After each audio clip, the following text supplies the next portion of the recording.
a esta sesión extraordinaria. Les solicito el permiso, pues que me lo dejen allí a la autorización en el chat de grabar la sesión, porque se requiere de una evidencia que se realizó la sesión.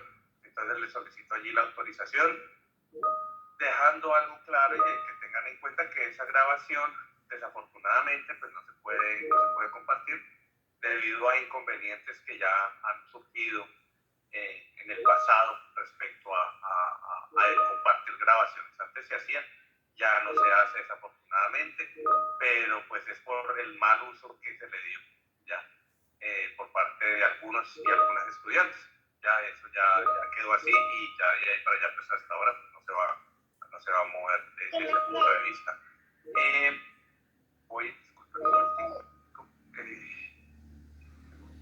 Un segundo, yo reviso aquí.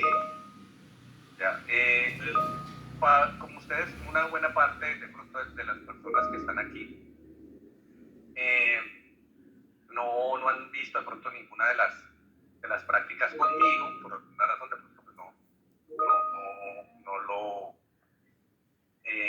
de pronto no lo han visto ni nada, pero simplemente les comento así muy rápido qué estructura tiene.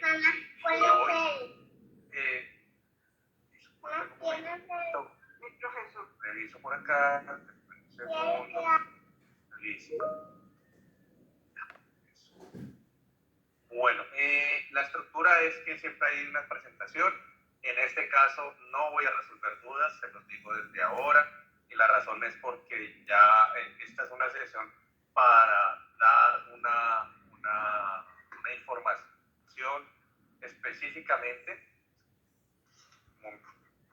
específicamente para dar una información, para que cumplan con la asistencia y ya, ¿sí me entienden? Ya cualquier otra duda o inquietud se va a aclarar a través de los canales que se les han compartido. Buenas noches. Sí, buenas noches. Qué pena, ¿puedo preguntar una cosa? Dime. Lo que pasa es que yo no he participado en una sesión, entonces ahí cómo hago para digamos, para reponer o qué debo hacer. Exactamente, eso era lo que iba a decir. Toda esta información está en el correo institucional. Todos se los he enviado. Tienen que leer la información.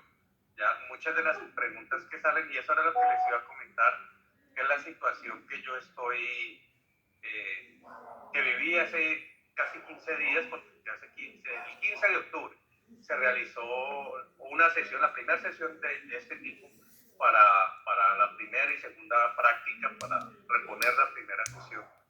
Y en algún momento cometí el error, fue mi error, de responder una pregunta que no debería haber respondido. Y de ahí para allá empecé a responder como le respondí a una persona, pero tenía que responder a todas, ¿cierto? Y se fueron 45 minutos respondiendo preguntas que no debería estar respondiendo porque ya es responsabilidad de ustedes. Esa información ya está en los correos institucionales. Lo único que les digo es que revisen bien. Siempre que me dicen que no les ha llegado, yo llego y reviso y les muestro, vean que ahí está el mensaje. Ay, profe, es que eso usted lo envía hace mucho tiempo. Que lo haya enviado hace mucho tiempo no quiere decir que no lo haya enviado y que ustedes no lo hayan recibido. Entonces, antes les solicito y les doy esa recomendación, ¿vale? Les doy esa recomendación, es que si por algún momento, disculpen un momento, si por alguna razón no encuentran un correo o no lo ven inicialmente, búsquenlo bien porque desafortunadamente a veces no han revisado bien el correo. Entonces esa es la cuestión. Entonces vamos a iniciar, como les dije, cualquier duda o inquietud me la mandan al correo institucional y yo con mucho gusto se las voy respondiendo para que vayamos avanzando. Como les digo, este tipo de sesiones son extraordinarias, como dice su nombre, es para explicar el tema, para que ustedes comiencen con la explicación y que ustedes puedan ir desarrollando sus actividades, ¿vale? Y ahí para allá los invito y las invito a que me escriban por correo institucional si tienen alguna duda y ahí lo vamos a aclarar. Cualquier duda de cuándo hay que entregar el informe, dónde se entrega, cómo se hace, cuántas sesiones son, cómo hago para reponer, toda esa información ya se les ha entregado. Cómo hay que entregar el informe, toda esa información ya la tienen en el correo institucional. de paso, para las personas que tienen algún inconveniente en el correo institucional, ya pasamos la mitad del periodo, ya no deberían tener ese problema. Eso puede ocurrir de pronto al inicio, pero ya a esta hora no deberían tener ese inconveniente, ¿vale? Entonces vamos a dar inicio. Profe, discúlpame un segundito. Dime. Solo quería una preguntita. Es que anoche había una sección 29 y no se hizo la segunda. Decía componente práctico octubre 29 de 2 a 6 p.m. Y yo intenté conectarme y no llegó ninguna información ni nada anoche. Ana, hay que revisar el correo. Claro que la hice. Tengo una grabación de 4 horas que dice que la hice. Ya estuve con tus compañeros. Por eso les digo que tienen que revisar el correo. Ese mensaje lo envié al comienzo. El único correo que me llegó. Y por cierto, si tienen alguna duda de cuándo dijeron que el laboratorio se iba o todo el laboratorio se iba a informar por correo institucional, se informó el 16 de septiembre, estamos a 30 de octubre. ¿Ya? Por eso les digo. Doctor, buenas noches. Ya, entonces, miren, por favor, todas esas dudas, escríbanmelas porque si no, no acabamos. Ya me pasó. ¿Sí? Como les digo, ya hace 15 de octubre me pasó, me puse a responder preguntas y fueron 45 minutos. Ya no. Y todas eran respondiendo preguntas que están en el correo institucional. ¿Sí? Entonces, las invito y los invito a que revisen el correo y revísenlo pues, para que encuentren mis mensajes. Ponen luis.cuellar@unad.edu.co y ahí les van a aparecer todos los mensajes que les he enviado. Mínimo les aparecen 6 a 8 mensajes. ¿Sí? Y lean los mensajes, aunque parezca extraño. Por ejemplo, Ana, te comento pues, para que te hagas una idea, que hay personas que recibieron el mensaje y es un mensaje que es una página y media de Word, el primero, que les envié más o menos, con toda la información. ¿Sí? Y hubo personas que me respondieron preguntándome, profe, entonces el laboratorio es virtual. Y yo, Dios mío, ni siquiera leyeron las 2 primeras líneas. Leanlo y es listo, entonces para que lo hagan, ¿vale? Ayer no estuve desde las 2 de la tarde hasta las 6 de la tarde aquí sentada buscando y no encontré un enlace para conectarme. Estoy buscando en el correo. Eso es en el correo institucional. Sí, pero Correo Por favor, institucional. Entonces, miren, les solicito el favor, busquen bien, si no, por favor, miren, yo les digo, con mucho gusto, si quieres en la Victoria, yo llego y busco y les muestro a todos el mensaje. Y te aseguro que vas a decir, ay, ¿cómo así? No lo he visto, porque ya me ha pasado. sí, profe, yo sé. Entonces, búscalo primero. Búscalo, ¿listo? Profe, esa sección de anoche no la vamos a repetir, o sea, se va a hacer una extraordinaria como la de hoy. Claro, o sea, claro que se va a hacer, pero se va a hacer la próxima semana. Yo creo que busco el espacio. Pero estén pendientes del correo institucional, ¿vale? ¿Listo? Bueno, vamos a iniciar. No, mira, ya, por favor, ya paremos aquí porque les digo, comienzo a responder preguntas así. Si les escriben el correo, qué pena que sea tan cortante. Me disculpen. No, qué pena que sea tan cortante, ya me pasó. Mira, ya me pasó hace 15 días, fueron 45 minutos, llevamos 10 minutos. ¿Sí? Y para serles sinceros, no ha aclarado, yo te lo digo como docente, no ha aclarado nada. ¿Sí? ¿Por qué? Porque todo está en el correo Están en la clase institucional. de biología, es algo referente a los laboratorios virtuales. Eso es con otro profesor, el señor Bravo. Ingresen, por fin. Estoy llamando a la araña. Ya, o sea, te lo digo, vean, esto ya me ha pasado. Y la recomendación, por cierto, les comento, de pronto no se han dado cuenta. Yo nunca les apago el micrófono, nunca. Por eso están pudiendo hablar. ¿Sí? ¿Y saben qué recomendación nos dieron hoy? Hecha por sus mismos compañeros. Que por favor pongan mute a todos. Yo eso no lo hago, a mí me parece que todos tenemos derecho a hablar y demás. Por eso les dije al inicio, dudas o inquietudes, me las escriben y ya, no pasó nada. ¿Sí? Y tengo que decirles otra vez en el correo, mira, revisa tu correo, tal cosa, tal otra, con mucho gusto, revisen, si no lo encuentran, me avisan, yo llego y me pongo, reviso, muy seguramente encontraré las evidencias y les diré, mire, que aquí está el correo, ¿ya? Estas sesiones son para explicar el tema y que ustedes vayan avanzando en el desarrollo de las prácticas, porque eso es lo que eso es lo más importante, porque ya ustedes están, unos, no sé si todos, pero sí, yo sé que algunos pueden estar más de un mes atrasados. ¿Sí? Muchos de los otros docentes ni siquiera han hecho secciones extraordinarias. ¿Ya? Esta es mi segunda. ¿Sí?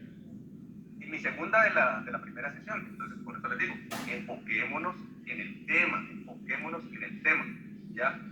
Cualquier duda que tengan respecto, por eso les dije, respecto a cuándo se entrega, cómo se presenta, cómo hago para solicitar otra sesión, porque no podía asistir a la otra, todo eso ya se les ha enviado, ¿sí? Ya se les ha enviado. Entonces, enfoquémonos en el tema de hoy, que es la práctica 1 y la práctica 2. ¿Listo? Y por favor, si les digo, si tienen dudas específicas, puntuales, sobre qué tengo que hacer o cómo que tengo que hacer, vayan escribiéndolas y me la mandan al correo institucional y yo les voy respondiendo. Hagámoslo así. Yo creo que esa es la mejor manera, ¿vale? Para que realmente nos rindan y lo hagamos de esa forma. ¿Listo? Entonces, pongámonos en el plan de escuchar, de prestar atención a la explicación, y con base en eso, de seguro van a salir unas dudas que por ahora son más relevantes, que tienen que ver con los temas específicos de las prácticas como tal, y que ustedes me las van a enviar al correo institucional y así van a poder ir avanzando en el tema, ¿vale? Bueno, entonces voy a comenzar a compartirles, solicitarles el favor pues de los micrófonos, mantenerlos apagados para evitar estas de pronto interrupciones. Yo sé que aquí ya hay muchas personas prestando atención, pero a veces ocurre que alguien se conecta y por cumplir y dejar el micrófono abierto y comienza a interactuar ahí un poquito de forma negativa con las compañeras o los compañeros que sí quieren prestar atención, ¿vale? Bueno, entonces voy a apagar mi cámara. Estoy desde mi casa y estamos en internet, entonces estoy conectado desde mi celular. Esto es un computador de mesa, entonces me toca apagar la cámara porque hay problemas ahí de conectividad, me excusan, y ahorita nos volvemos a ver.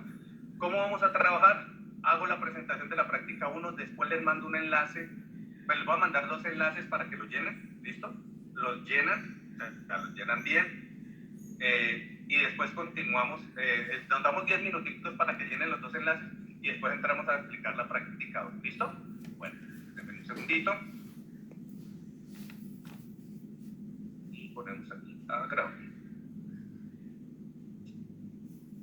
Bueno, esperen, hago la presentación en la grabación.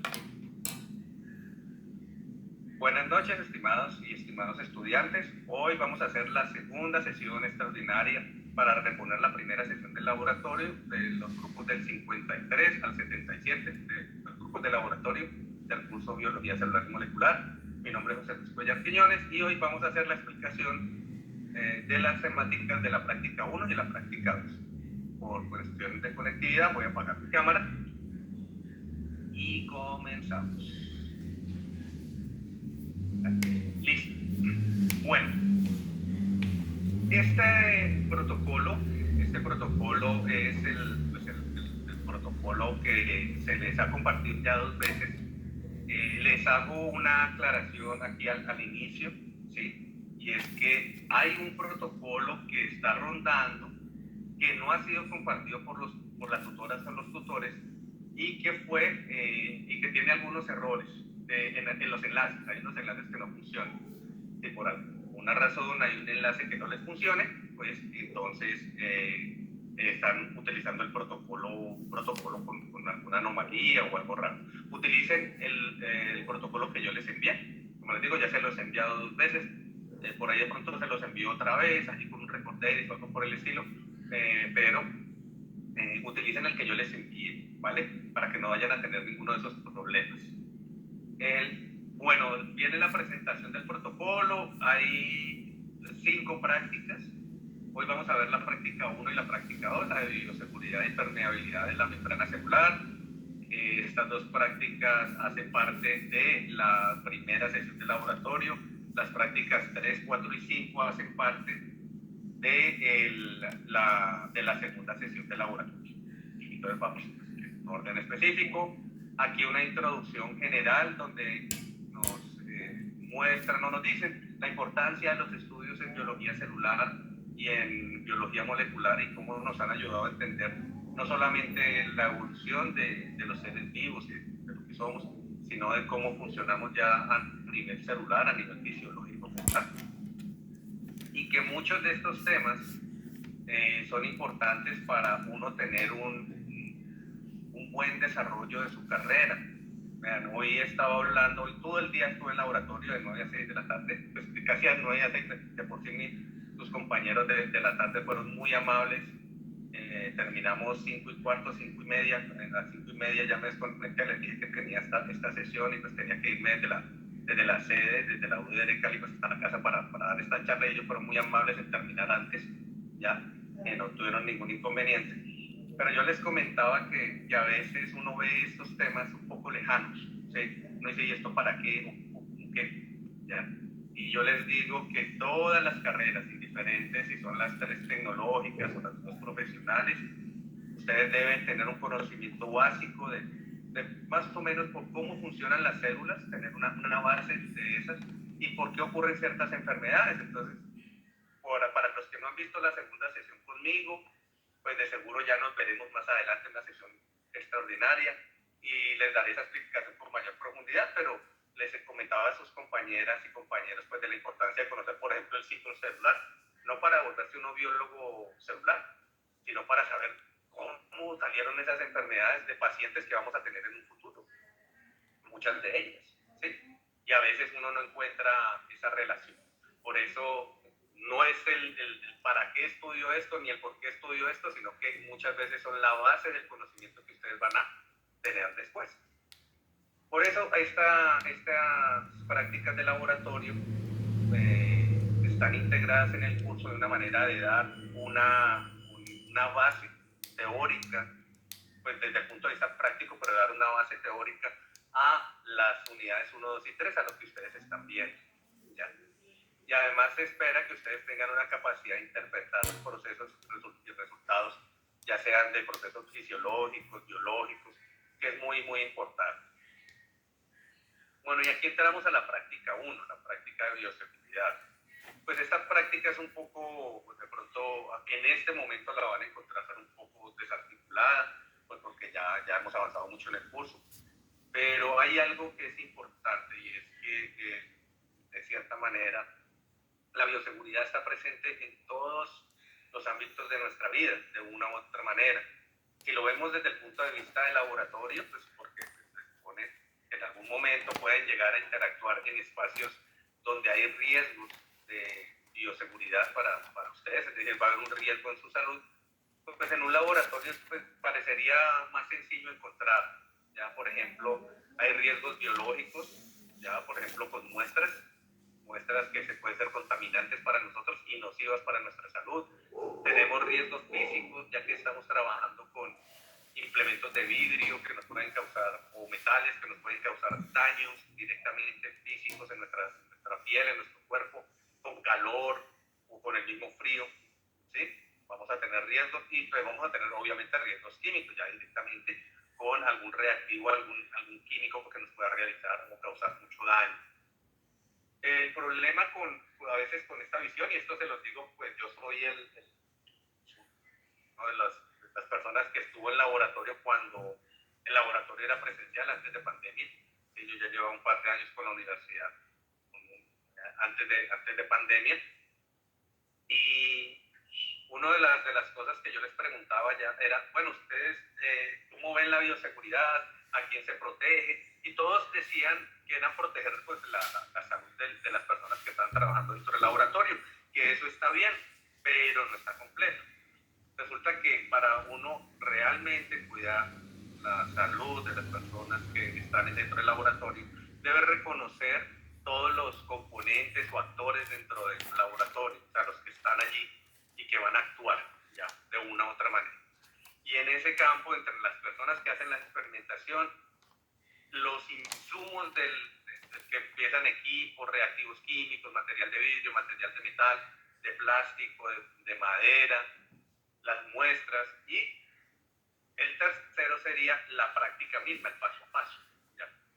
De nada sirve que yo sepa cómo protegerme con los elementos de protección personal si no sé cómo utilizar los equipos o no sé los riesgos que tengo al utilizar unos químicos, ¿ya? O no sé cuál es el paso a paso y termino equivocándome y me toca repetir algo y me vuelvo a exponer a todos los riesgos, ¿sí? Es decir, que ahí hay un conjunto de factores que al final van a ponernos en riesgo de una u otra manera y que reconocer solamente como algo riesgoso uno solo de los factores, pues nos va a dejar bastante expuestos respecto a una situación de riesgo. Yo ahorita les voy a contar un par de historias, de anécdotas que me ocurrieron en el laboratorio y ahorita en uno de los primeros puntos que tocamos más acá, más abajo. Entonces, por eso es importante reconocerlo. A veces es difícil porque si uno no ha estado en un laboratorio, pues ¿cómo vas a acercarte a él? ¿Sí? Va a ser un poco difícil, un poco complejo. Pero entonces, ¿cómo nos podemos acercar o tener una comparación? La mejor comparación que yo he encontrado es una cocina, la cocina de la casa. La cocina de la casa es como un laboratorio, totalmente, ¿ya? Ustedes tienen elementos, todos tenemos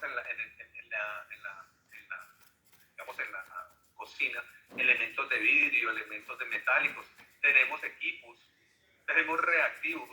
Ustedes miran, reactivos, profe, ¿cuál es reactivo? Échele agua a un aceite caliente a ver qué le pasa, ¿sí? ¿Ya? Ah, bueno, pues sí, eso sí pasa. O no sepa utilizar una olla a presión, que pues, por cuestiones de tiempo no les cuento la anécdota que siempre cuento aquí, ya, que me pasó a mí, pero no saber utilizar una olla a presión puede uno causar un accidente muy serio. Y la olla a presión o la olla pitadora, como se conoce, es un equipo, o sea, eso es para cocinar. Y hay gente que la utiliza, el accidente que me pasó a mí y a mi hermano, cuando éramos adolescentes, pues fue utilizando mal una olla a presión porque la utilizamos para calentar algo, ¿ya? Y pues todo en la cocina tiene una razón de ser. Hasta hay diferentes cuchillos, unos para cortar, otros para tal cosa, otros para tal cosa. ¿Sí? O atrévanse ustedes a utilizar a la persona que de pronto normalmente en su casa haga aseos. Si son ustedes, pues me van a entender porque yo también soy más o menos así, ¿ya? Que le utilicen a uno la escoba que es para dentro de la casa, que le utilicen para barrer el patio, ¿ya? No más allí. Y no estoy hablando, ay, qué riesgo de biología, de bioseguridad, no, sino que cada cuestión tiene su razón de ser. Por ejemplo, utilizar la escoba que uno siempre utiliza dentro de la casa para limpiar el patio y un montón de suciedad. ¿Ustedes qué hicieron? Llevar esa suciedad, por más que la limpien, muy seguramente quedan con suciedad y la llevan para dentro de la casa. O sea, cosas que estaban afuera, las llevan para adentro.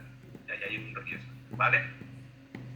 Es decir, que siempre vamos a tener riesgos como tal a la hora de estar en un laboratorio volviendo ya acá. Y es muy importante reconocer de nuevo cómo me protejo yo desde los elementos de protección personal, cómo voy a actuar dentro del laboratorio a la hora de usar todos los insumos que hay dentro del laboratorio y cómo me voy a comportar al seguir el paso a paso de una experimentación. Estos párrafos pues, está directamente enfocado en lo que cuando estuvimos en la pandemia y demás, entonces pues no voy a entrar ahí a leerlo, ustedes ya estarán en su momento leyéndolo y desatrasándose. Y los resultados de aprendizaje no los leí porque aquí hay una tabla con los 8 resultados de aprendizaje que se esperan de cada temática. Hay unas temáticas, que son 8 temáticas que vamos a tocar en esta primera práctica, ¿ya? Entonces, pues no quería hablar de eso porque estos me parecen mucho mejores. Esto lo hice en todas las sesiones, ¿vale? Me parece mucho más enfocado, mucho más claro. El primer tema que vamos a tocar ahorita más adelante, pues son las normas de bioseguridad, y lo que se espera es que ustedes conozcan las normas de bioseguridad y las sepan aplicar ya sea en un entorno académico o en un entorno profesional, es decir, sepan llevarlas a cabo, que las cumplan bien, ¿ya? El manejo de los elementos de protección personal, los EPP, también no es solamente, yo me tengo que poner gorrito, guantes, tapabocas, bata de laboratorio, sí, o sea, todos los elementos de protección personal. No es solamente ponérselos, sino saber por qué se los pone uno, cuál es la razón de ser de ponérselos, ¿ya? Es decir, usarlos bien.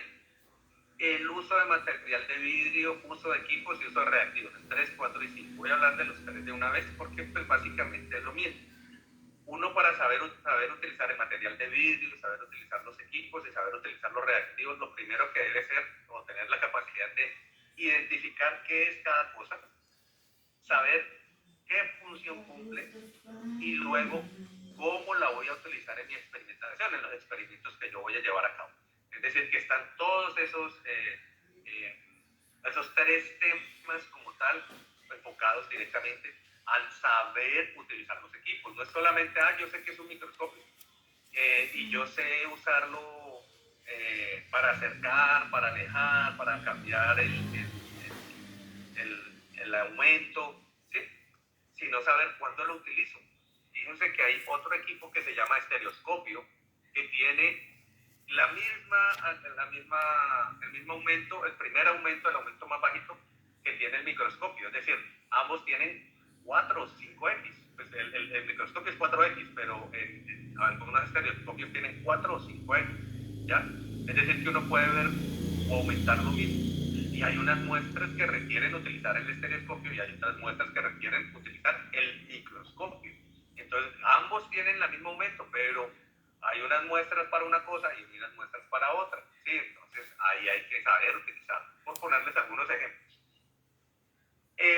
La desinfección del área de trabajo, miren que siempre le pasan por encima, ¿ya? Aquí siempre trabajamos con la filosofía o el pensamiento de prevención. Y prevención con desconfianza. No importa si veo limpio el espacio donde yo voy a trabajar, lo limpio, ¿sí? Asumo que no está limpio y lo limpio bien, y al entrar y al salir, es decir, cuando comienzo la práctica y cuando la termino, lo limpio, ¿vale?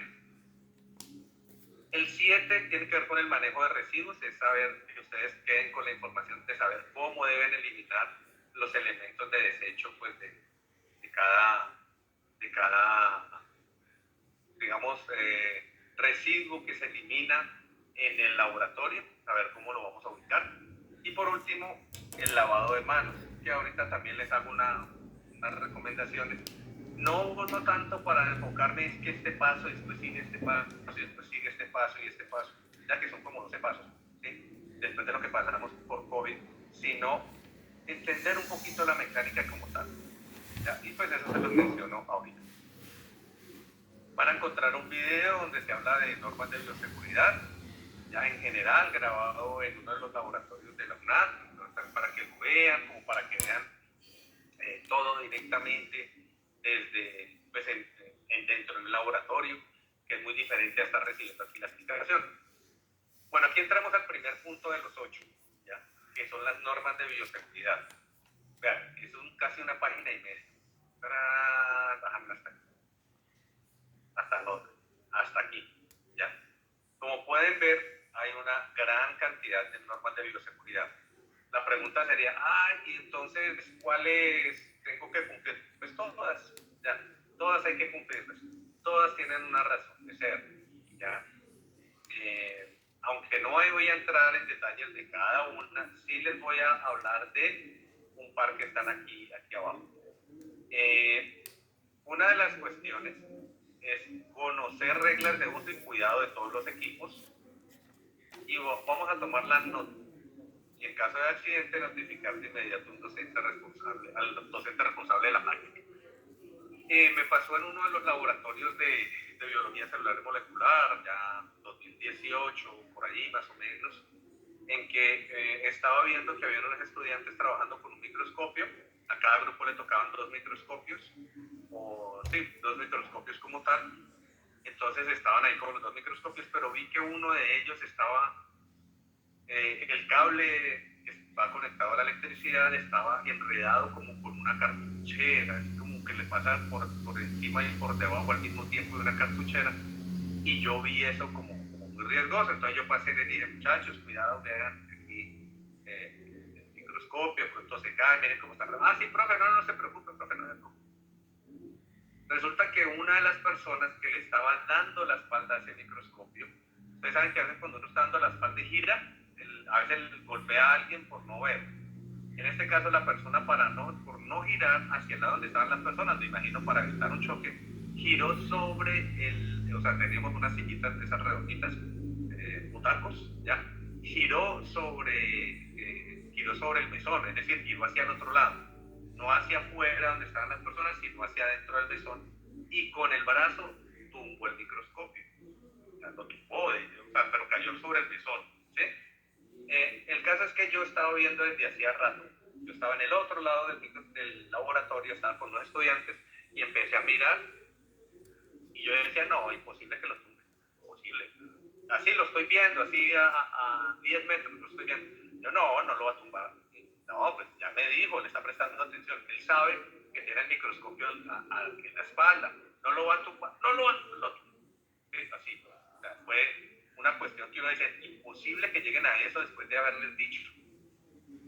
El caso es que no se le dio nada y reaccionó rápido y lo volvió a levantar. A pesar de que todos los que estábamos en el laboratorio lo estábamos mirando, ¿ustedes creen que ella fue capaz de decirme que había tumbado el microscopio? A pesar de voltearme a mirar y me vio que lo estaba mirando fijamente, de lleno de un lado del laboratorio al otro, no fue capaz de decirme que lo había tumbado. A pesar de que, pues, por lo menos yo vi cuando lo tumbó, ¿sí?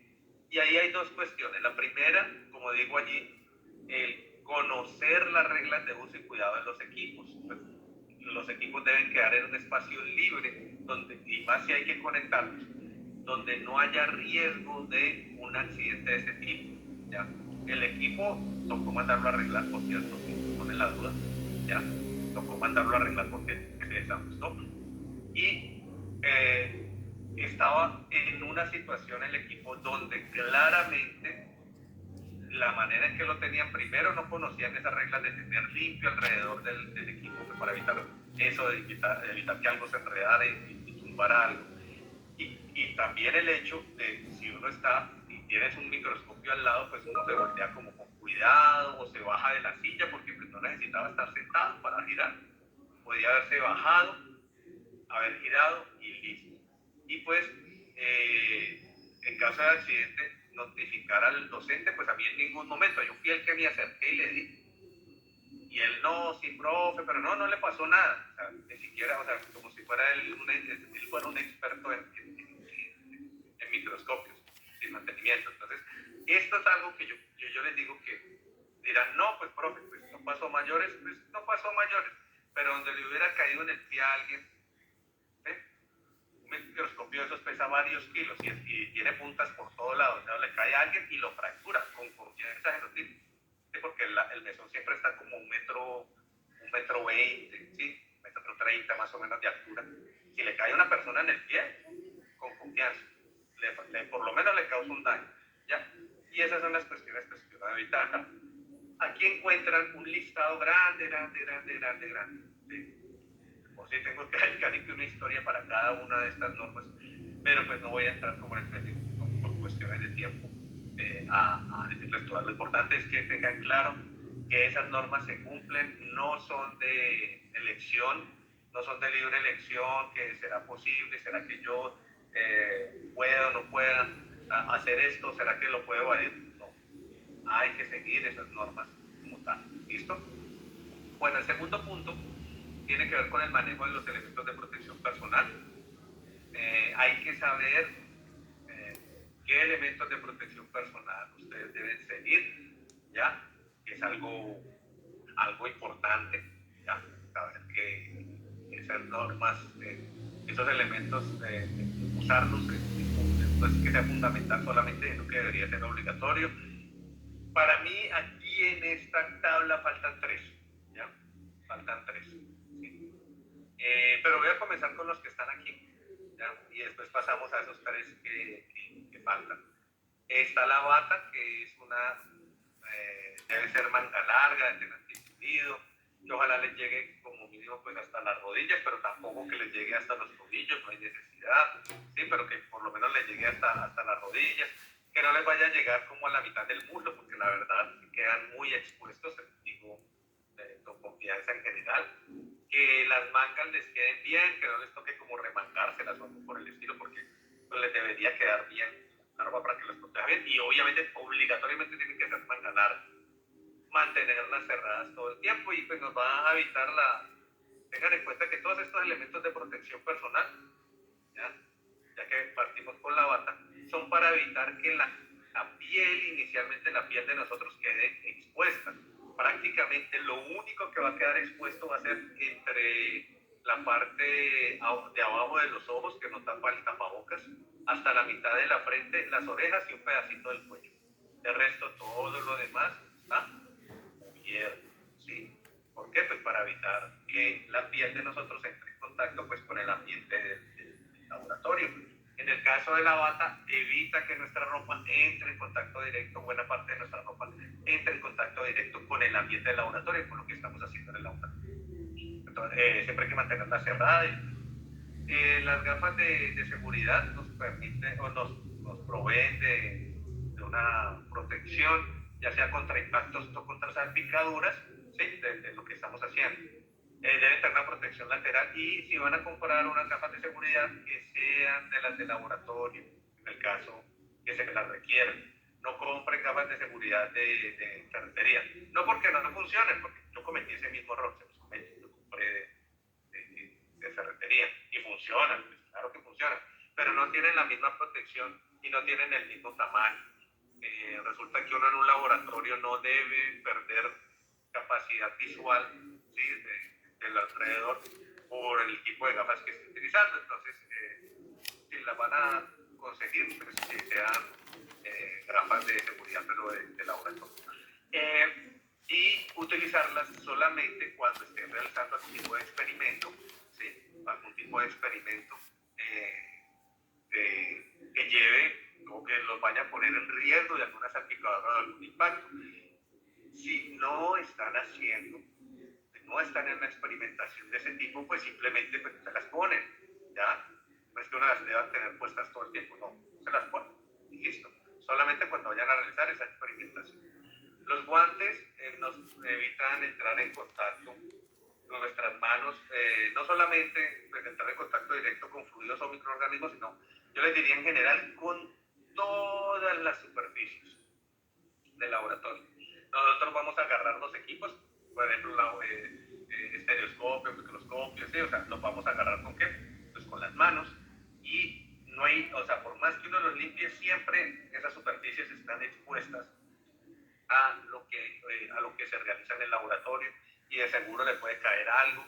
Es decir, las superficies pueden estar contaminadas. No es solamente que nos vamos a proteger de las muestras, sino de todas las superficies que vamos a entrar en contacto dentro del laboratorio. Los tapabocas, que son importantísimos ya que nos proveen de una protección respecto a la inhalación de algún gas o algo por el estilo. Aquí les pongo un ejemplo como para que se pongan en contexto del saber usar el tapabocas. Por ejemplo, imaginémonos que todavía biología celular fuera un laboratorio presencial. Entonces tenemos laboratorio de biología celular y molecular, tenemos laboratorio de microbiología y tenemos laboratorio de bioquímica. En todos obligatoriamente hay que usar tapabocas, en todos es obligatorio. Y en los tres se puede utilizar un tapabocas distinto. Yo diría que es hasta obligatorio, obviamente. ¿Por qué? Porque, pues, por ejemplo, en biología celular y molecular el riesgo es muy bajo. Es decir, lo que hacemos y digamos, el uso del tapabocas para protegernos respecto a las actividades que realizamos, pues es obligatorio, sí, pero es muy sencillito. O sea, la verdad no tenemos un alto riesgo. Ya en microbiología cambia la cosa. ¿Sí? Estamos trabajando con cultivos de bacterias, de hongos. ¿Sí? Ahí ya hay un riesgo muy diferente. Entonces hay que utilizar un tapabocas mucho más robusto. Y en bioquímica ya estamos trabajando con químicos. Yo diría que ahí hay que trabajar como mínimo con un tapabocas con filtros. En algunos casos hay unas reacciones que hay que hacerlas con máscara de gas, así como si fuera un atentado terrorista. O sea, hay que hacerlo. Yo recuerdo haberlas hecho en Palmira, por aquí. Estoy en Cali, aquí cerquita en Palmira, que ahí es donde se realizaban los laboratorios de biología celular molecular y tocaba hacerlos en la campana de extracción, con guantes de cuero, bueno, aquí un montón de cosas. Y te dirán, ¿pero por qué tanto? Bueno, se estaba trabajando con cancerígenos, entonces siempre es mejor la seguridad adicional. Entonces, como pueden darse cuenta, claro, los tapabocas son muy importantes, pero debemos reconocer que qué tipo de tapabocas necesitamos para cada una de las actividades o del laboratorio. ¿Cuáles son los tres que faltan? Los tres que faltan son el gorrito y la copia. Ya, ahí el gorrito se necesita, que impide que el cabello entre en contacto con el ambiente del laboratorio y que el cabello no caiga dentro del laboratorio o caiga en una muestra, pero en el peor de los casos. Vamos a tener también los zapatos cerrados, atención, pero zapatos cerrados no como las zapatillas o los tenis que utilizamos para hacer ejercicio, no, o sea, zapatos cerrados de cuero, como los que utilizan en enfermería, ¿sí? Que pueden ser también como de caucho, ¿sí? Algo que nos proteja mucho más si cae algo en nuestros pies. Por ejemplo, si están utilizando unos tenis de estos deportivos que tienen esa telita delgadita para que respiren mucho el pie y que son muy cómodos, pero ahí les llega a caer una gota de un ácido y pasa derechito, sin ningún problema hacia la piel, ¿ya? Entonces los zapatos también hay que saberlos escoger. Y obviamente tienen que ser cerrados, ¿sí? Y el tercero que falta es el uniforme. El uniforme a ustedes, a la gran mayoría, creo que todavía no se lo están pidiendo, pero yo les digo, en un laboratorio el uniforme no es para que, aquí tenemos estudiantes de administración, de salud, tenemos estudiantes de regencia de farmacia, de radiología, imágenes diagnósticas, de seguridad y salud en el trabajo, la tecnología lo profesional, ¿sí? O sea, no es para eso, ¿ya? En realidad el uniforme es una protección como tal, generalmente es de tela antifluido y esto, pues esa tela lo primero que hace es repeler un poquito más que el algodón cuando le cae algo encima. Por ejemplo, ustedes se pueden poner un jean es muy grueso y protector, pero si les cae un químico sobre el jean va a pasar derechito hacia la piel porque el algodón lo que hace es absorberlo y pasarlo a la piel, o sea, pasa derecho. Entonces, el uniforme es una buena protección como tal, no tanto la ropa de calle. Y pues lo último que les puedo decir de lo del uniforme, cuando lo consigan, no lo transformen tanto a su gusto, ¿sí? O sea, cuando digo que no lo transformen tanto a su gusto, es que a veces los transforman tanto para que les quede más ajustado aquí en un ladito, más ajustado acá en el otro ladito, que a veces lo ajustan tanto que ya dejó de cumplir su labor de protección, de uniforme, ¿sí? Como así, sí, a veces, por ejemplo, yo he visto, me tocó verlo en laboratorio, que a veces le cerraban tanto las piernas y la bota del pantalón, que dejaba descubierto el tobillo. Y automáticamente yo le decía, si me llegaran con todo, yo le decía, ese tobillo está descubierto, qué pena, no puede entrar al laboratorio. Y usted dirá, no, tan estricto, ¿no? Si le llega a pasar algo, es responsabilidad mía. O sea, íntegra mía, no es del estudiante, es mía, por haberlo dejado entrar, ¿ya? Y ellos después se ponían en el plano, hubo personas que lo bajaron, se bajaron el pantalón un poquito, pues para que les quedara, para bajarlo un poco más a la fuerza, bueno, en fin, allí sí, pues, para que fueron creativos en ese sentido. La otra cuestión es que a veces lo apretan tanto en la parte superior, en la camisa, que casi no se pueden mover. O sea, está tan apretado que uno le dice, trate de agacharse un poquito porque les cayó un lapicero. ¿Qué problema? ¿Por qué? Porque está muy apretado y les impide moverse bien. Entonces, pues son recomendaciones que ellos les hago. Bueno, vamos a empezar con el uso de los materiales. Aquí tenemos el material de vidrio. Lo importante allí, lo primero que deben tener en cuenta es que deben revisar primero que no esté ni astillado, ni quebrado, ni con una fisura. O sea, todo lo que tenga así astillado, quebradito, una fisura o algo, se va al contenedor donde van los elementos de vidrio quebrados. Que eso después se va para reciclaje, ¿ya? O sea, es un reciclaje de material de laboratorio. Si está bien sellado, simplemente no se puede utilizar y se elimina. También que esté limpio. Si está sucio, pues se tiene que dejar en el punto pues, donde se lava y después lavarlo y dejarlo limpio pues, para que después se pueda utilizar. Deben saber que hay material de vidrio que es para medir volúmenes y hay otro material de vidrio que es para contenerlo, hacer las mezclas, calentarlo y demás.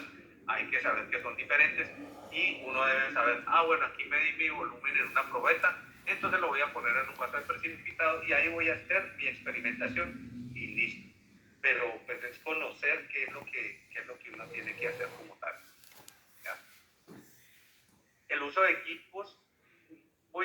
de ellos en términos generales, ¿sí? Primero, resulta que el uso de equipos, hay algunas cuestiones a tener en cuenta. Lo primero es cómo lo debo manipular. Sí, ya lo voy a usar. Yo sé que voy a utilizar X, Y y Z, esos tres equipos, X, Y y Z. Lo primero que tengo que dar es cómo los manipulo desde el punto de vista, desde cómo lo muevo, cómo lo cargo. Y ustedes dirán, ay, tan exagerado, ¿no? Ahorita les pongo otro ejemplo. ¿Sí? ¿Cómo lo cargo para llevarlo a un sitio? ¿Cómo lo muevo? Si lo tengo que mover 15 centímetros, o sea, correrlo o 20 centímetros, nada, ¿sí? O sea, si algo tan poquito, ¿qué debo hacer para moverlo de una manera correcta, sin poner en riesgo al equipo? ¿Ya? Lo otro que deben saber es cómo se utiliza, ¿ya? O sea, cómo lo voy a no manipular para moverlo, sino manipular para usarlo, ¿ya? Y cómo lo debo guardar y cuidar, ¿ya? Cuidar al final, pues dejarlo limpio y todo lo demás. Por ejemplo, en el caso del microscopio, bueno, ustedes tienen acá un video que está muy interesante sobre las partes y para qué sirve el microscopio. Pero por ejemplo, en un microscopio, desde que no sepan cómo cargarlo, ahí ya vamos en problemas, o no sepan cómo moverlo 10 centímetros. Por ejemplo, si ustedes tienen que correr, o sea, 10 centímetros es nada, ¿sí? ¿Ya? Pero necesito correrlo porque no alcanzo a ver, entonces tengo que correrlo ese pedacito y ya veo bien. ¿Qué deben hacer? Deben cargarlo. Una mano va al brazo, lo levantan, ponen la otra mano por debajo en la base y lo mueven los 10 centímetros, lo ponen con cuidado. O sea, lo levantan y lo ponen. No lo deben arrastrar, ya que el microscopio está alineado, muchas de sus partes están alineadas para que se puedan ver y la vibración va a hacer que ya no pueda verse bien. ¿Ya? Entonces, por ejemplo, allí nomás hay que saberlo cargar. Con algo tan simple, ahora cuadrar y saber utilizar los aumentos y saber cómo hago para ver clarito, también es muy importante porque a veces no se dan cuenta y comienzan a mover el aumento y terminan quebrando, con el lente de aumento terminan quebrando la placa, entonces que están observando y eso se corre el riesgo también que se raye el lente y haya que cambiarlo completo. Y además de eso pues se pierde la muestra. En el caso de la balanza, pues cuando ustedes entran en un laboratorio, muy seguramente van a encontrar las balanzas puestas en un sector del laboratorio. Allá deben estar y de allá no se deben mover. Atención, de allá no se deben mover. Ese es el sitio donde deben estar. ¿Listo? Entonces, ¿uno qué hace? Uno agarra una bandejita, pone todo lo que va a pesar, lo que necesita medir y se va hasta allá para hacer las mediciones, termina de hacer las mediciones y se devuelve con todo al sitio donde está trabajando. La balanza siempre va a estar en un mesón que está nivelado, que es fuerte. Uno no debe estar poniéndole las manos cuando está midiendo alrededor de la balanza porque esa vibración puede cambiar la medida. Entonces uno debe estar seguro de eso. Y hay dos cuestiones que son importantes. La primera, nunca la balanza va a entrar en contacto directo con lo que estemos pesando. No debe entrar en contacto directo. Yo sé que muchos me dirán, pero profe, ¿quién hace eso? Sí lo hace, sí ha pasado. Por ejemplo, que tienen que pesar algo que está en cristales, ¿ya? Y pues para unos cristales uno puede utilizar el vidrio de reloj o el papel de aluminio, ¿sí? Sin problema, ¿ya? Pero hay personas que como es sólido, entonces no importa, yo lo pongo directamente encima. No, eso no se hace. Para eso está el vidrio de reloj, que es un platico transparente de vidrio, pequeño, el papel craft, papel aluminio, en fin, el vaso de precipitado. Uno tiene allí muchos elementos para poder pesar y poner allí lo que uno va a pesar y que nunca entre en contacto directo con la balanza. Y algo que es muy importante es revisar la capacidad máxima. Atención, nunca estar llevando la balanza a la capacidad máxima. Uno debe tratar de manejar una balanza que tenga mayor capacidad respecto a lo que uno está pesando. Que necesito pesar 250 gramos, pues utilizo una de 500, una de 350, ya uno de 480, ¿sí? No me voy a poner a utilizar la de 250, entonces utilizo la de 250, porque uno a veces piensa que no, pues yo soy solito, yo soy solamente la persona que de pronto la ha llevado a la capacidad máxima y pues ustedes no saben si de pronto se le ocurrió a alguien antes y después, o sea, le va a ocurrir después. Y cuando uno menos piensa, ese equipo lo han llevado muchas veces seguidas a la capacidad máxima durante muchos días seguidos y al final el equipo se empieza a dañar, a deteriorar. El espectrofotómetro, que es un aparato que nos ayuda a hacer análisis químico a través de la longitud de onda de un rayo de luz que atraviesa la muestra. La muestra pues es líquida, tiene que ser translúcida, ¿sí? Entonces ponemos nuestra muestra y ponemos diferentes tipos de rayos de luz, o sea que tienen diferentes tipos de diferentes longitudes de onda, y dependiendo de qué tanto se absorba del rayo de luz y qué tanto se transmita, o sea, la absorbancia y la transmitancia, comenzamos a hacer unas gráficas para saber pues cómo es la composición química pues de la sustancia a través de ese espectrofotómetro, las medidas del espectrofotómetro. Siempre hay que calibrarlo antes con agua destilada, asegurarse que todos los contenedores no estén quebrados ni con manchas ni cosas, porque eso termina afectando la medida. ¿Ya?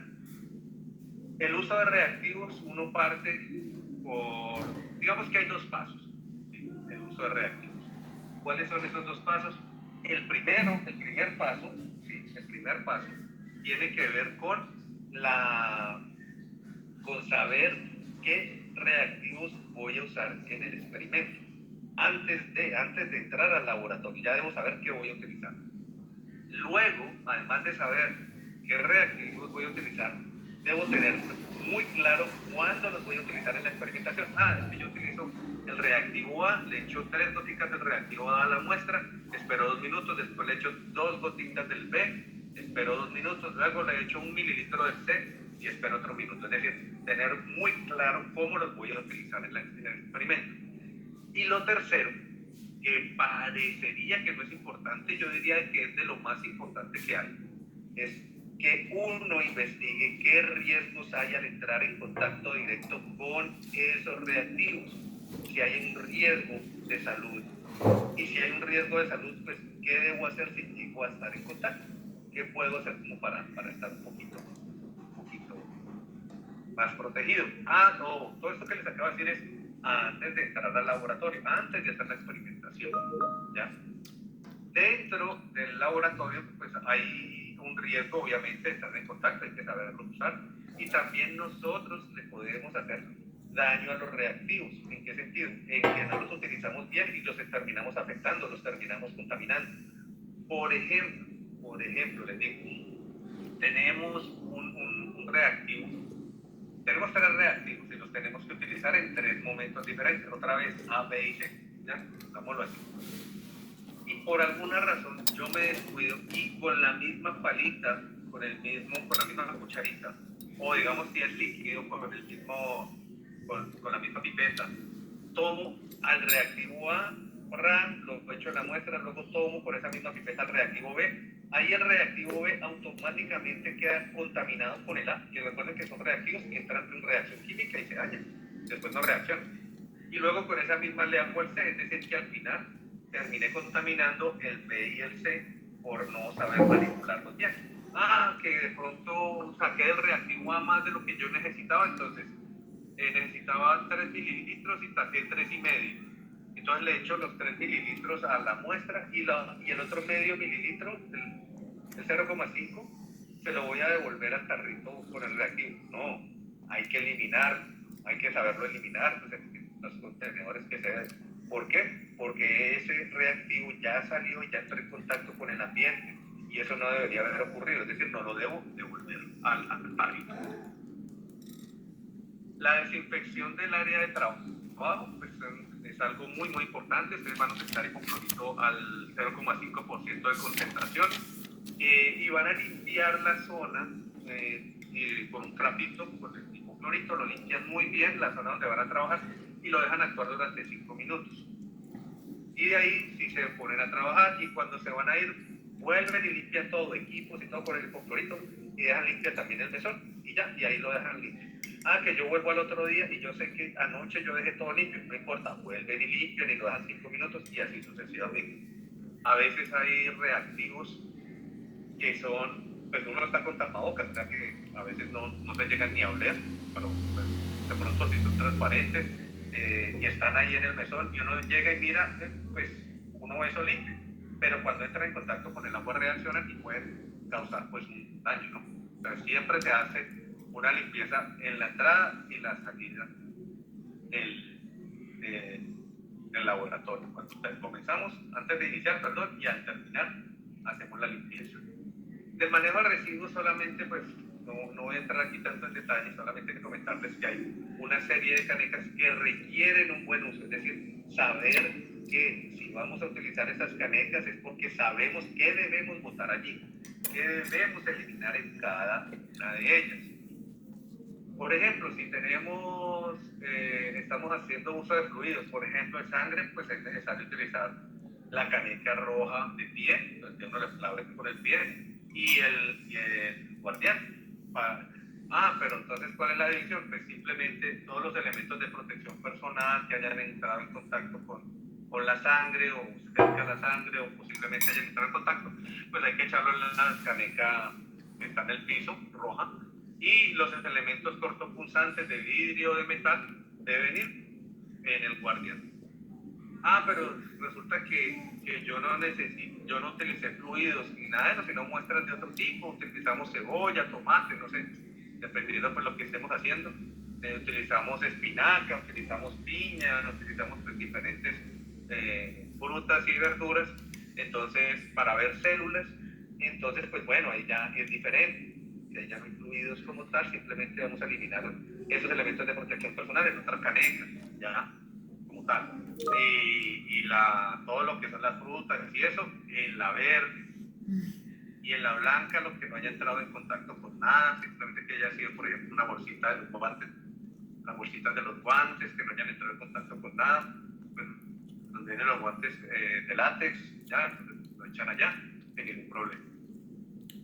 Y por último, tenemos el lavado de manos. Miren que aquí voy a irme directamente a la imagen. Voy pues a comentarles primero por qué metemos aquí el lavado de manos. Porque uno al entrar y al salir del laboratorio siempre se lava muy bien las manos. Para no entrar suciedad. Así vayan a utilizar guantes, pues obviamente. Antes de ponerse los guantes tienen que lavarse las manos, se secan y ahí sí se ponen los guantes. Al salir, se quitan los guantes, se lavan las manos, se secan y ahí sí salen. Y ustedes dirán, pero pues, ¿qué sentido tiene si se utilizan los guantes y la suciedad queda en los guantes? Pues sí y no. ¿Ya? Sí, en el mejor de los casos. Y no porque los guantes pueden romper. ¿Ya? Entonces, pero es que mis guantes no se rompieron. No importa, recuerden que trabajamos en bioseguridad, trabajamos es con la prevención. Es decir, no damos espacio de esa confianza de decir, no pasó nada. No, nos prevenimos todo desde antes para evitar un accidente. Entonces se hace de esa manera. Si ustedes ven, dicen duración del lavado de 40 a 60 segundos. ¿Ya? En realidad, muchos, yo sé que algunas personas ya, no, pero eso es mucho. En realidad no es tanto. Si ustedes miran la imagen, desde el paso 3 al paso 8 son los momentos en que uno utiliza el jabón y se frota las manos para limpiarse las manos, ¿no? Y entonces, miren que son 6 pasos. Las palmas, se frotan las palmas, 2 entre los dedos, palma con palma y entre los dedos, la punta de los dedos y las uñas como tal, el pulgar, la palma de los dedos en círculos y enjuagarse, ¿no? Entonces, ahí están los 6, del 3 al 8. ¿Ya? Si ustedes se demoran 5 segunditos es nada. 1, 2, 3, 4, 5. Ya, ahí pasan al paso 4. Y así sucesivamente. Nomás en esos 6 pasos se les dan 30 segundos. 30. ¿Sí? 30. Y ahí, miren que los 40 segundos sí tienen bastante sentido como algo mínimo. Y eso que yo les digo 5 segundos, que sería como lo mínimo que uno requiere para frotarse como mínimo bien las manos. Y a veces se necesita más, ¿no? Pero ¿cuál es el problema? Que muchas de las personas hacen el 1, 2, 3 y saltan al muelle. Solo se limpian o se frotan las palmas de las manos y todo lo demás pues queda sucio. Sobre todo la punta de los dedos y las uñas, que son los que guardan más suciedad. Bueno, aquí ya pasamos a los ejercicios. Esta práctica tiene 7 puntos a desarrollar. ¿Ya? El primer ejercicio es un decálogo que deben de realizar a mano, es decir, en una hojita de papel, lo escriben y todo. Un decálogo sobre las normas de bioseguridad. Un decálogo son 10 normas, ¿ya? Elijan de esa lista las que ustedes quieran, ¿ya? Pero ¿cómo se hace un decálogo? Uno llega y digamos, a mí me pasan ese listado de arriba, y yo quiero hacer un decálogo de las normas de bioseguridad para un laboratorio, que sea llamativo y demás. Que de eso se trata el decálogo, que con la manera de presentar las 10 normas lleva a que la gente quiera cumplirlas o se le hace más amigable la presentación. Es decir, no es un listado como un listado que yo voy a comprar cosas al supermercado. No, es llamativo, con colores. Ustedes no necesariamente tienen que escribirlas exactamente iguales como ustedes las leen allá, sino como las entienden, les pueden poner dibujos y demás. Y esto hace pues que el decálogo sea más llamativo y les atraiga a las personas cumplirlo. ¿Sí? Lo dibujan, escriben y lo dibujan, escogen las 10 normas como yo les digo, y marcan su trabajo también a mano, ¿sí? Es decir, con nombre completo, número de grupo de laboratorio para la evidencia de la autoría, ¿ya? Profe, ¿puedo utilizar un programa, una aplicación? De nuevo, el decálogo es a mano, no hay opción. Aquí dice a mano, entonces simplemente lo hacen a mano, ¿ya? Y no caigan de nuevo aquí, pues aquí les va a ayudar esta para que se guíen cómo se hace un decálogo, y no caigan en ese facilismo de pronto de algunas personas. He visto muy poquito, ¿saben? Pero igual caen en que llegan y dicen, no, en un cuaderno yo pongo 1 tal cosa, 2 tal cosa, 3 tal cosa y ya. Eso no es un decálogo como tal, es un listado. Revisen allí ese enlace que está arriba con lo de los decálogos para que se entienda un poquito. El segundo punto es definir los conceptos de bioseguridad, limpieza, contaminación, desinfección y esterilización. Deben definirlos, eso lo buscan en un manual de bioseguridad, lo encuentran sin ningún problema, hacen la respectiva cita y al final referencias, ya. Yo por ahí les envié uno hace rato también, ya ustedes lo deben buscar allí en información para complementar de las prácticas unidas de la primera sesión. Yo ya les envié información, ya. Entonces, para que lo busquen también pues, para la segunda sesión, para que vayan revisando la información que se les envía. El tercero, aquí hay una tabla, y miren que aquí hay unos elementos en esta figura señalados. Entonces, ustedes van a poner el nombre del elemento de protección personal y para qué sirve. Le hacen la respectiva descripción de cómo funciona. Si lo sacan del manual de bioseguridad o el manual del laboratorio, pues hacen la respectiva cita, obviamente, y al final, pues la referencia. El cuarto punto es cómo puede usted evitar daños en su salud o a su salud cuando estemos en el laboratorio, ¿no? Por favor, no respondan cumpliendo las normas de bioseguridad, ¿ya? Porque eso es el qué, no el cómo. Entonces la siguiente pregunta es, bueno, ¿y cómo las va a cumplir? Entonces la respuesta no puede ser cumpliéndolas, ¿no? ¿Ya? Entonces eso requiere una respuesta elaborada, que es una reflexión que yo espero que ustedes hagan después de hacer esos otros tres puntos que están arriba, pues de seguro van a tener cómo responderlas sin ningún problema. Es una respuesta de 2, 3 líneas, no tampoco, o sea, ustedes pueden hacerlo sin ningún inconveniente, ¿vale? El quinto punto es un ejercicio de dilución, es una regla de 3, ¿ya? Esta regla de 3 de cierta manera es un ejercicio bastante sencillo, pero primero expliquemos qué es una dilución, ya como aparece aquí, dilución. Es cuando le disminuimos la concentración a una mezcla que tenemos, ¿ya? Por ejemplo, antes de entrar aquí con lo que dice el punto, piensen en una limonada, agua y limón, ¿ya? Y ustedes dicen, uy, está muy ácida. ¿Por qué? Porque la concentración de limón es muy alta, le echaron mucho zumo de limón, ¿ya? Mucho más del que a ustedes les gusta. ¿Cómo se le baja esa concentración? Echándole más agua. Entonces, si le echan el doble del agua, baja la concentración a la mitad y entonces van a decir, ah, ya me quedó rico. Ahí lo que hicieron fue una dilución, ¿sí? Cuando llegan y compran un café en estas cafeterías, pues que llegan y compran un café y a veces el café está muy oscuro y hay personas que dicen, hágame un favor, me lo llena un poquito más arriba de la mitad y el resto con agüita caliente. Eso es diluirlo, eso es una dilución, ¿ya? Bajarle la concentración del café.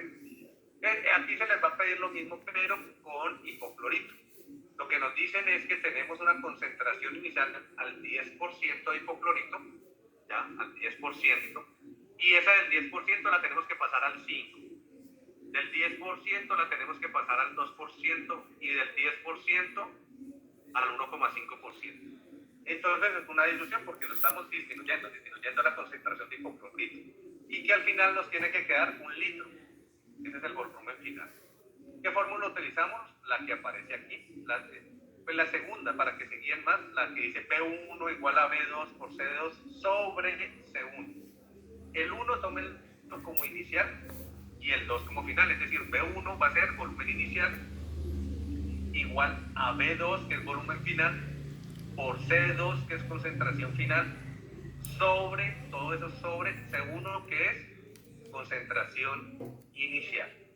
Ustedes dirán, uy, no, profe, esto se complicó. No, no se preocupen, miren. Acá con el ejemplo, miren que aquí hay un B1 igual a 1000 mililitros por 0,5% sobre 10%. Ese es el ejemplo. ¿Qué deben hacer?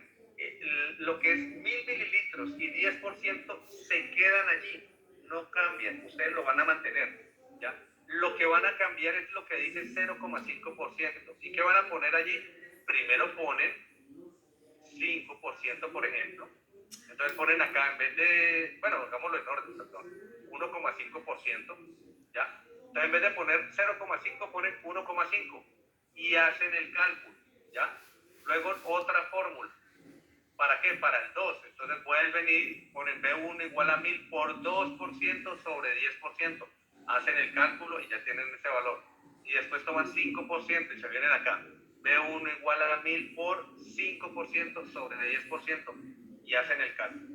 Ese resultado que les dan B1, el valor que les dan B1, lo van a poner en esta tabla. En de aquí, en esta columna. ¿Ya? Entonces, ya hice el del 1,5, entonces ¿dónde lo tengo que poner? Pues aquí, enfrente. Ya hice el del 2%, ¿dónde pongo ese resultado? Aquí. Ya hice el del 5%, ¿dónde pongo ese resultado? Aquí. Ay, ¿cómo lleno las otras dos? Bueno, aquí por alguna razón, no sé por qué, tengo que admitirlo, pero no sé por qué no la terminamos de llenar. Esto igual también es 1000 mililitros, abajo también es 1000 mililitros y abajo 1000 mililitros. ¿Ya? O sea, que lo que tienen que llenar aquí, entonces sería el volumen del agua. Si son observadores, se van a dar cuenta que al final tiene que dar 1000. Es decir, que el resultado que me dé aquí, ¿ya? Tengo que sumarle algo para que me dé 1000. Por eso aquí 50 mililitros más 950 mililitros me da 1000 mililitros. Es decir, yo puedo a los 1000 de acá restarle el valor de acá y me da el valor que tengo que poner aquí. ¿Ya? Es muy sencillo. O simplemente tengo que hacer la suma de estos dos y que me dé 1000. Por ejemplo, si esta fuera 300 mililitros, ese no es el resultado, ¿ya? Pero si esta fuera 300 mililitros, entonces yo tengo que buscar cuántos mililitros necesito de agua para llegar a 1000. Pues 700. ¿Ya? Ya hay 300 más 700 y así con los demás. ¿Ya? Es algo que deben ir haciendo allí. Bueno. Llenan la tabla y dejan los tres cálculos solamente y listo. Y ahí ya tienen ese punto 5. El punto 6 son 3 tablas que tenemos aquí de diferentes elementos que utilizamos en el laboratorio.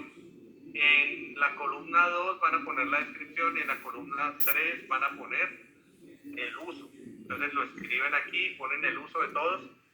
Si todo es sacado del mismo, pues ponen aquí abajo la cita de todos, pues nos van a poner la cita en cada cuadrito. Acá lo mismo, descripción y uso, y en el de acá lo mismo, descripción y uso. Todo se lo sacan de un manual de laboratorio, sin problema, todo eso está allí, ¿vale?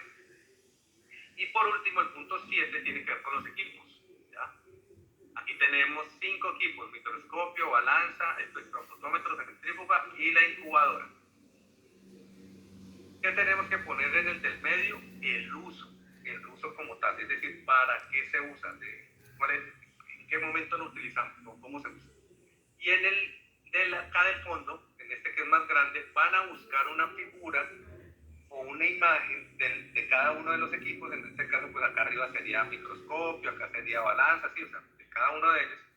pero esa imagen debe tener las partes señaladas, ¿listo? Señalarlas bien, ¿vale? Es decir, si ponen solamente un microscopio aquí, pues no va a estar bien. Si ponen solo la balanza aquí, no está bien. ¿Por qué? Porque aquí mismo les dicen la figura con sus partes, que les señalen las partes, ¿listo? Y esa sería la práctica 1, ¿vale? Voy en este momento a entregarles, bueno, voy a poner por aquí, en este momento hay 65 personas aquí, ya, en un momento, que lo tengo por acá guardadito. El primer, esperen, copio el enlace, ya, el primer enlace es uno mío como tal, que va a estar abierto hasta las 10 de la noche. Entonces comiencen a llenar, ¿sí? Que comiencen a llenar. Bueno, lo que me preguntan de las imágenes, porque se me olvidó decirlo, se los comento, ¿vale? Porque sí se me olvidó mencionarlo. Pueden dibujarlo o pueden bajarlo de la internet. Pueden ser fotos o pueden ser dibujos, igual bajados de la internet o hechos a mano, pero deben tener las partes señaladas. Eso se me olvidó decirlo, por eso hago la aclaración aquí. Por eso sí me faltó decir. Y el segundo es uno que tiene que ver con un formato. Listo. Y ahí va. Que es para el curso. Tengan en cuenta algo. Quiero que tengan en cuenta algo. No se pongan a compartir esos enlaces porque yo al final todo lo cruzo con la asistencia que me da a ti. Ya. Es decir, hay personas que se han metido y se van después de llenar los enlaces y yo llego después y reviso con Teams y me dice que estuvieron hasta las 9:15, 9:20. Entonces no tienen la asistencia, ¿sí? ¿Por qué? Porque se fueron justo al terminar de llenarla, ¿no? Entonces, para que lo tengan en cuenta, ¿listo? Entonces, llenen estos enlaces y nos vemos. No se vayan a desconectar para darnos ese tiempo de descanso para verla practicados. Nos vemos a las 9:25, son las 9:14. Entonces, no se vayan a retirar. Nos vemos a las 9:25, ¿listo? Entonces, ya nos vemos. Vayan llenando aquí los dos formatos, ¿vale?